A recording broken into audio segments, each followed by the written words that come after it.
بسم اللہ الرحمن الرحیم، السلام علیکم۔ آج کی یہ ویڈیو بہت ہی اہم ہے۔ آپ میاں نواز شریف کی تقریروں میں ہر روز سنتے ہیں نا کہ ہمارے دور میں ملک بڑی ترقی کر رہا تھا اور ملک میں پیسے اور نوکریوں کی ریل پیل تھی، لیکن اصل حقیقت ہے کیا؟ یہ صرف معاشی اعداد و شمار ہی بتا سکتے ہیں، اس لیے یہ جاننے کے لیے کہ پاکستان میں معیشت کا رستو ہے کون ہے وہ چیمپئن جس کے دور میں معاشی اعداد و شمار سب سے بہتر تھے، ایکسپورٹ بڑھ رہی تھی۔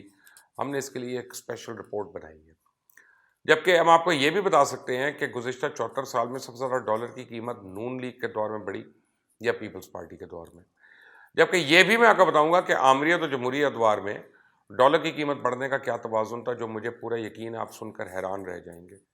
مجھے امید ہے کہ یہ ویڈیو آپ بڑا انجوائے کریں گے اور آپ کو حالات کا جائزہ لینے اور جھوٹے دعووں کو پرکھنے میں بہت آسانی ہوگی، لیکن اس کے لیے آپ کا یہ ویڈیو پوری دیکھنا بڑا ضروری ہے۔ لیکن آپ نے اگر پہلے ابھی تک اس چینل کو سبسکرائب نہیں کیا تو پلیز کر لیں، یہ بیل آئیکن کو ضرور پریس کر لیں۔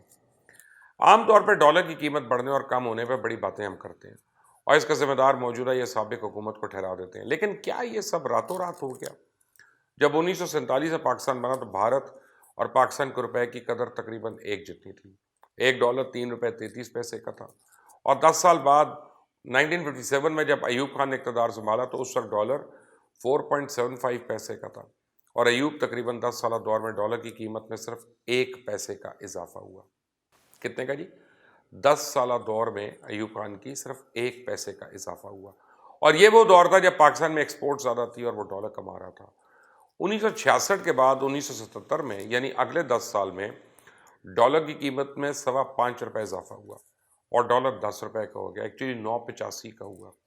اس میں بیشتر ادوار یعنی ذوالفقار علی بھٹو کا جمہوری دور ہے، اور اگلے 10 سال یعنی 1988 تک ڈالر کی قیمت میں 7 روپے اضافہ ہوا اور ڈالر 17 روپے کا ہو گیا۔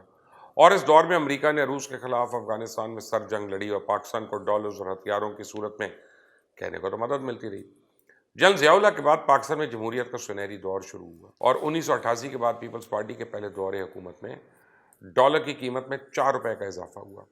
نواز شریف کے پہلے دور حکومت 1990-93 میں ڈالر کی قیمت میں 33% اضافہ ہوا اور ڈالر 10 روپے کے اضافے کے ساتھ 29 روپے کا ہو گیا۔ 1993 اور 96 کے دوران بے نظیر بھٹو کے دوسرے دور حکومت میں ڈالر کی قیمت میں 7 روپے اضافہ ہوا اور ڈالر 37 روپے 35 پیسے کا ہو گیا۔ نواز شریف کے 1997 سے 99 کے دور حکومت کے دوران ڈالر 54.26 کا ہو گیا، اور اس دور میں 17 روپے ڈالر کی قیمت میں اضافہ ہوا۔ مشرف کے دور حکومت میں ڈالر کی قیمت میں 3 روپے اضافہ ہوا اور وہ 57.5 روپے کا ہو گیا، لیکن نئی حکومت کے آنے سے پہلے انٹرم دور میں اس کی قیمت 7 روپے اضافہ ہوا اور یہ 64 روپے کا ہو گیا۔ پیپلز پارٹی اپنے 2008 سے 5 سالہ دور میں ڈالر کو سیدھا 64 سے 98 روپے پہ لے گئی، اور اس دور میں پہلی دفعہ روپے کی قیمت اتنی گری تاریخی طور پہ، یعنی 34 روپے۔ اس کے بعد نون لیگ کا دور آتا ہے 2013 سے 18 تک۔ اس دوران ڈالر کی قیمت میں 23 روپے کا اضافہ ہوا اور ڈالر 121.48 روپے کا ہو گیا، اور ایک اندازے کے مطابق نون لیگ کی حکومت نے ڈالر کو مصنوعی طریقوں سے کنٹرول کرنے کے لیے، انڈر پرائز کرنے کے لیے 20 ارب ڈالر مارکیٹ میں پھینکے۔ مسلم لیگ نون سے تحریک انصاف کے اقتدار کو منتقل ہونے سے پہلے انٹرم حکومت کے دوران ڈالر کی قیمت میں 8 روپے کا اضافہ ہو چکا تھا، اور تحریک انصاف کی حکومت کو سنبھالنے کے چند مہینے کے اندر اندر یہ 168 کا ہو گیا۔ گزشتہ 6 مہینے میں اس کا واپسی کی طرف سفر گامزن ہے، اور اس وقت یہ مارکیٹ میں 154 روپے کا ٹریڈ کر رہا ہے۔ اس حساب سے ڈالر کی قیمت میں 25 روپے اضافہ ہوا۔ یہاں یہ تجزیہ بڑا انٹرسٹنگ ہے کہ کل جمہوری ادوار میں ڈالر کی قیمت میں 128 روپے کا اضافہ ہوا۔ 1988 سے 1947 کے درمیان صرف 6.90% اضافہ ہوا، جبکہ 1988 سے 99 اور پھر 2008 سے 21 کے دوران 121 روپے کا اضافہ ہوا۔ اگر آمریت کے دور اور ڈالر کا جائزہ لیا جائے اور آمریت کے 3 ادوار یعنی ایوب خان، جنرل ضیاء اور جنرل مشرف کے دور میں، تو ڈالر کی قیمت میں ٹوٹل ملا کر 11 روپے اضافہ ہوا۔ پیپلز پارٹی کے ذوالفقار علی بھٹو سمیت 4 ادوار میں ڈالر کی قیمت میں 50 روپے اضافہ ہوا، جبکہ مسلم لیگ نون کے 3 ادوار میں 50 روپے ڈالر کی قیمت میں پھر اضافہ ہوا، اور ان پر آخری دور میں ڈالر کو مصنوعی طریقے سے روکنے پر 20 ارب ڈالر ضائع کرنے کا بھی الزام ہے، جبکہ تحریک انصاف کے لیے پہلے دور میں ہی 25 روپے اضافہ ہوا. اب ان حقائق سے آپ اس نتیجے پر پہنچ سکتے ہیں کہ کس کے دور میں ڈالر کی قیمت میں کتنا زیادہ اضافہ ہوا. لیکن یہاں یہ بات حیران کن ہے کہ پیپلز پارٹی کے 2008 سے 13 کے درمیان ایکسپورٹ بہت اچھی تھی.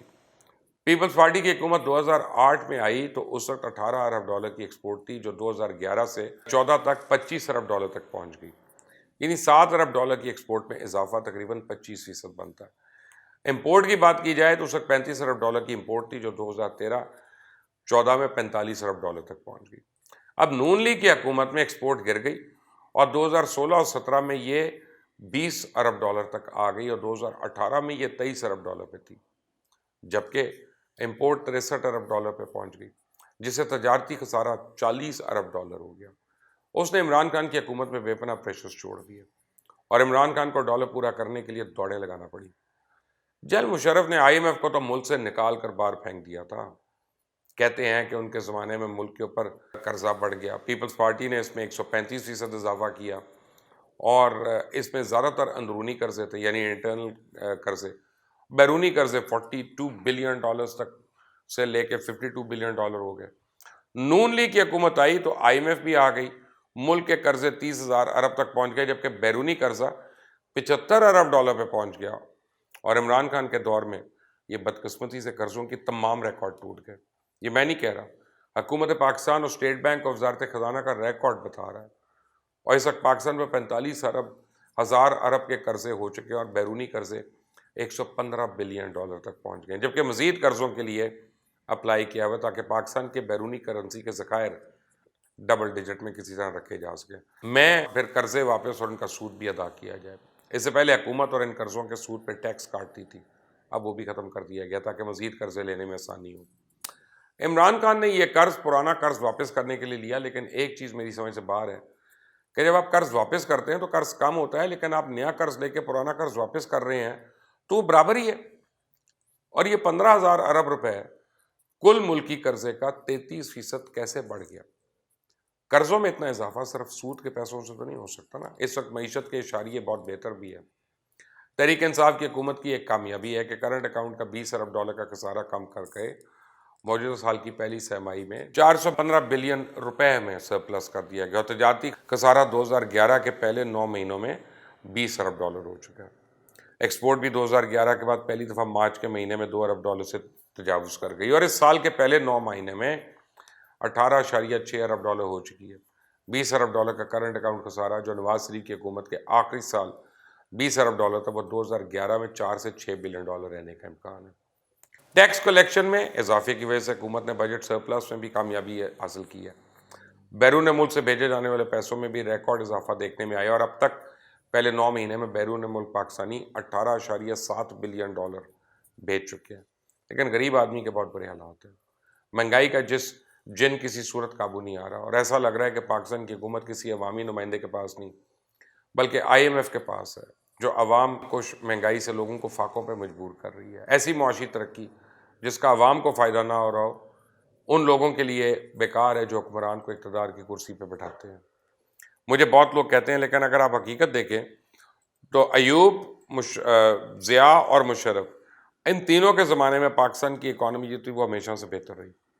اور اس کے برعکس آپ جتنے بھی پولیٹیکل یا جمہوری ادوار اٹھا لیں تو آپ کی اکانومی جو ہے وہ نیچے جاتی رہی. کئی وجوہات ہوں گی اس کی، لیکن ایک وجہ جو مجھے سمجھ میں آتی ہے، لوگ بڑا کہتے ہیں کہ جی اس وقت باہر سے قرضے آ جاتے تھے یا افغان وار ہو رہی تھی اس کے پیسے مل گئے. بھائی پیسے تو اس باری بھی ملے. کسی نے موٹر وے کو گروی رکھ کے لیے، کسی نے کو بینک بیچ کے لیے، کسی نے MCD کو بیچا، کسی نے اور کچھ بیچا. سب کچھ تو آپ نے بیچ دیا. پرائیویٹائزیشن کمیشنز آپ نے بنائے اور ان کے تھرو آپ بیچتے رہے. پیسے تو آئے لیکن وہ پیسے لگے کہاں پہ؟ وہ کوئی ایون فیلڈ میں لگ گئے، کسی کے اپارٹمنٹ آ گئے، کسی کے کاروبار ہو گئے، کسی کی 19 کمپنیاں ہو گئیں، کسی کا کچھ ہو گیا. تو انفارچونیٹلی ہم یہ دیکھتے ہیں کہ IMF کو یعنی آمریت کے دور میں گھر بیچ دیا گیا. IMF کو فارغ کر دیا گیا پاکستان سے. ورلڈ بینک کا بھی ہولڈ کم کر دیا گیا اور جمہوری ادوار میں IMF جو ہے وہ ایک جن بن کے ہمارے سر پہ بیٹھ جاتا ہے. پتہ نہیں یہ کیا ہو رہا ہے اس ملک کے ساتھ. آپ کو پتہ چلے تو آپ مجھے ضرور بتائیے گا. اللہ حافظ.